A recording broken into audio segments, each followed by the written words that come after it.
So while we're on the topic of stories and Daniel Moore, I think it's important to tell one more Daniel Moore story. This is straight from the Daniel Moore history book of ridiculous things that happened at Chuck E. Cheese.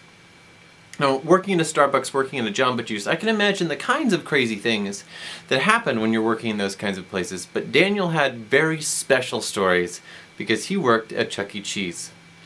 So, on one particular occasion, Daniel was, doing the Chuck E. Cheese kind of thing, and there was evidently a child in the Chuck E. Cheese who was very upset because he had seen this giant rat running around and it had scared him.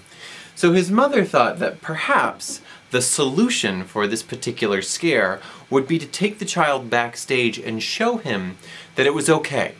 That in fact it was just people wearing costumes and not to worry. So Mom arrives at the backstage door to this Chuck E. Cheese extravaganza. She knocks on the door and they open it up.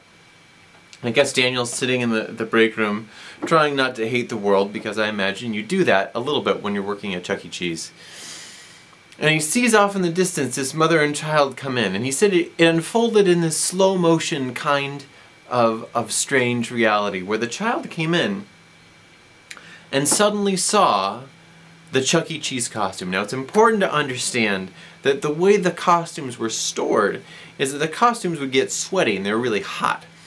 So there was a long wooden dowel that was fitted through the arms of the costume to make sure that it would hang this way to make sure that the pits aired out, because you wouldn't want to smother a child in stinky pit of the rat costume, because that would of course probably discourage families from coming back. Unless of course you're really into the ball pit. So when this child walked in, he saw over in the corner this mouse costume looking crucified, hanging in a closet with the head dropping sideways.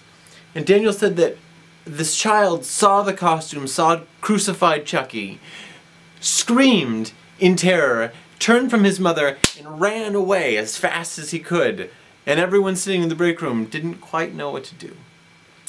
So there's your story about the terrors, or joys perhaps, of Chuck E. Cheese and what it is to work in one of those places.